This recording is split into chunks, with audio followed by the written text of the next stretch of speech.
welcome back to Dungeon Masterpiece Theater.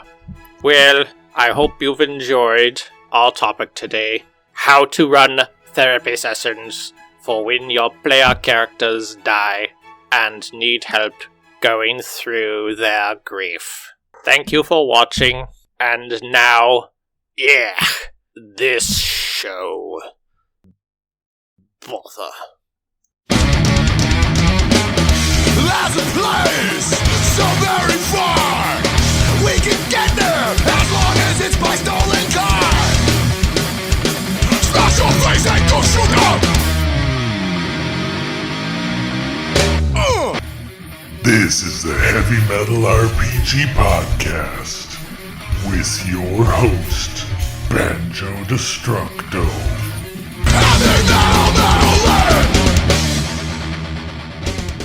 Greetings and welcome once again to another episode of Heavy Metal RPG Podcast. I'm your host, Banjo Destructo, and today I want to talk a bit about Sailors on the Starless Sea, Dungeon Crawl Classics Adventure Module number 67, a Level 0 adventure by Harley Stroh.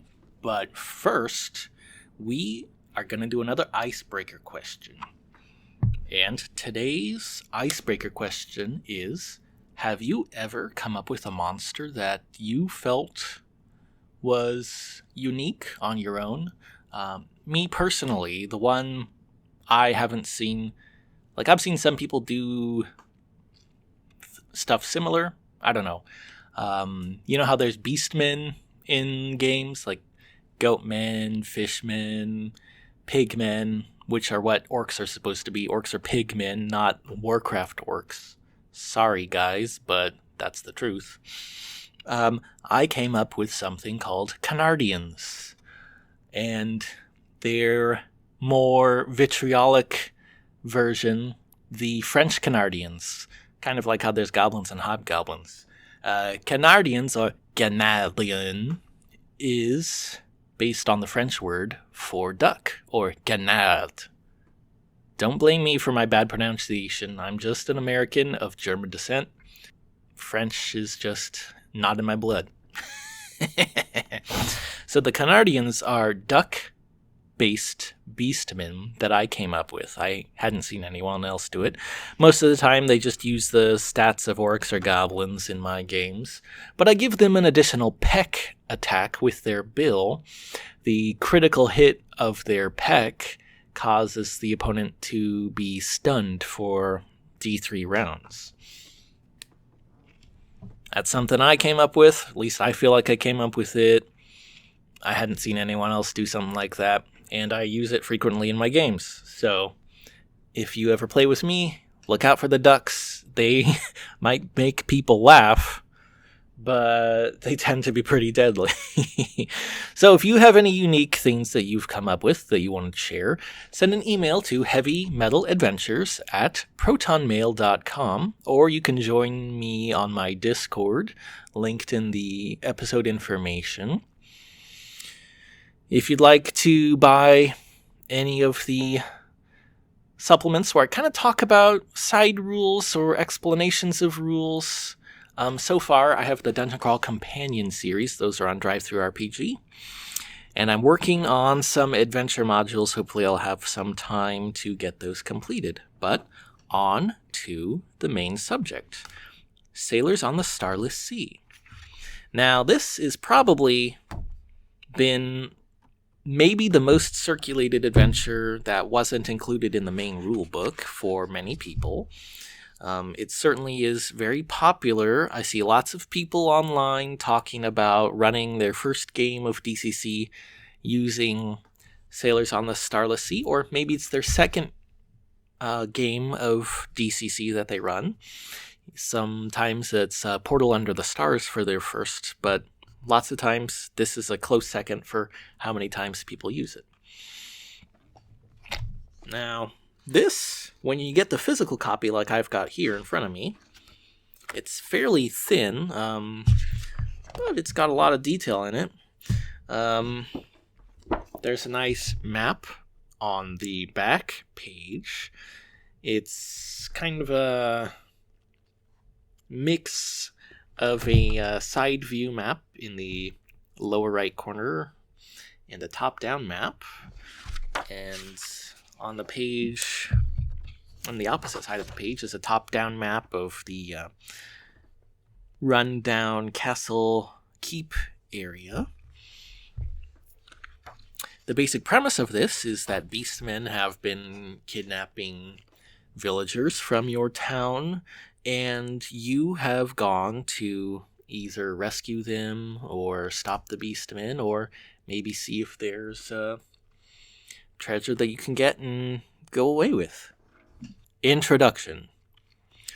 Remember the good old days when adventures were underground, NPCs were there to be killed, and the finale of every dungeon was the dragon on the 20th level? Those days are back. Dungeon Crawl Classics adventures don't waste your time with long-winded speeches, weird campaign settings, or NPCs who aren't meant to be killed. Each adventure is 100% good, solid dungeon crawl, with the monsters you know, the traps you remember, and the secret doors you know are there somewhere. This adventure is designed for 15 to 10 level 0 characters. Remember that each player should have 3 characters. In playtest groups of 15 PCs, or 7 or 8 typically survive, the adventure can also be enjoyed by a party of 1st to 2nd level characters who are aided by hirelings. Bent on stopping the rash of abductions plaguing their village, the characters discover a horde of vile beastmen inhabiting the ancient keep of the hill. Seeking the source of these abominations, the PCs uncover an ancient chaos cult and its source. An antediluvian ziggurat set in the center of a vast underground sea. There, at the font of chaos, the player characters witness a wicked rite culminating in the sacrifice of their fellow villagers.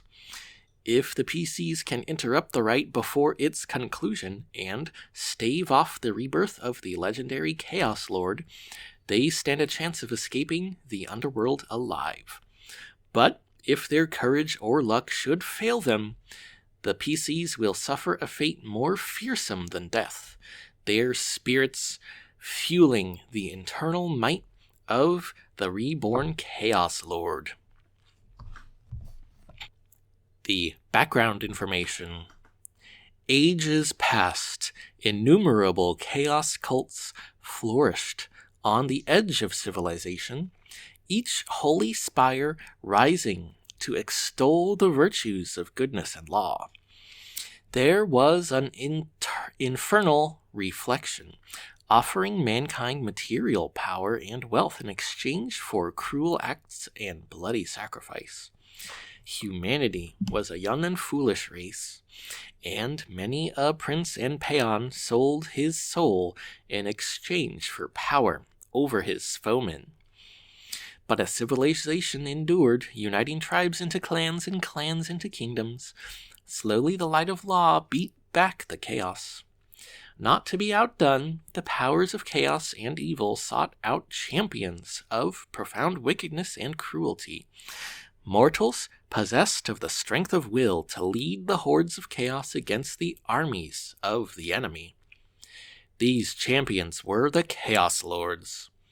The brothers Molan and Felon were 2 such champions, vicious and cunning beyond measure, and without a scrap of mercy in their war-hardened hearts. They led hordes of bestial humanoids to victory against the armies of good. With the spoils of their bloody campaigns, they raised a mighty keep and rained terror and violence down upon all in their demesne. In the end, the brothers' success was their undoing. Disparate forces of men, dwarves, and elves rallied together in a crusade against the wicked Chaos Lords. For 39 days, the allies laid siege to the Foul Keep, and on the 40th day, the captain of the elves dealt Felon a mortal blow. Realizing that his own end was drawing near, Milan retreated into the ancient caves beneath the keep.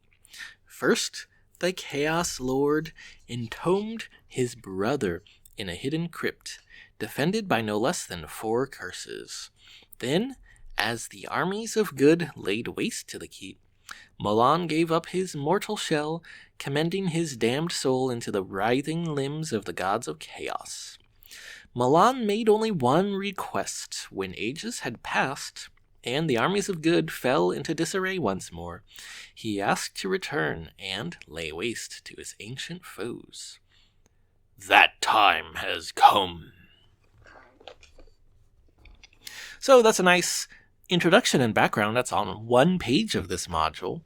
On the next page, page 3, there's rumors and superstitions and the encounters table that helps to describe the encounters you find in the different areas of this module. The player start reads, "You stand before the ruined keep, which squats atop a low, craggy hill. Its walls of toppled stone and massive granite blocks hinting at forgotten battles and the clash of mighty armies.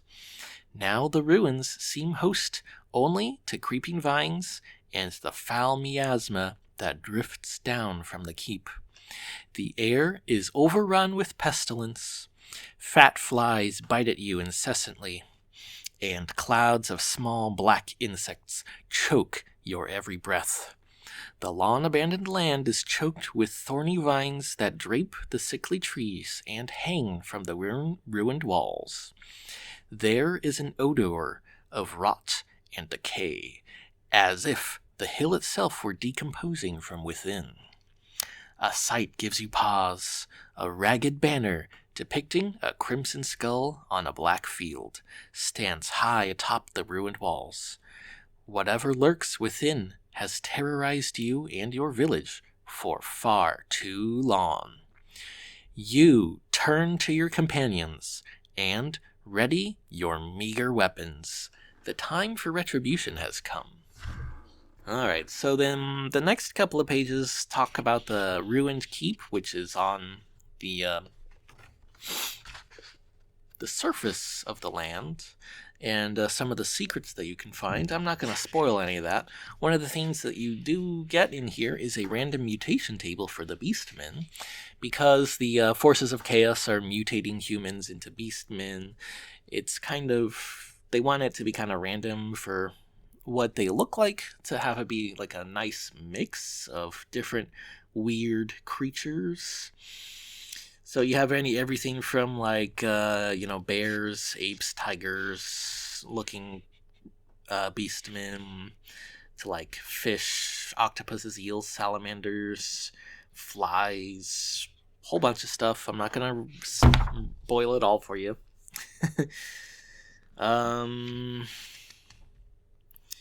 There's some advice about things.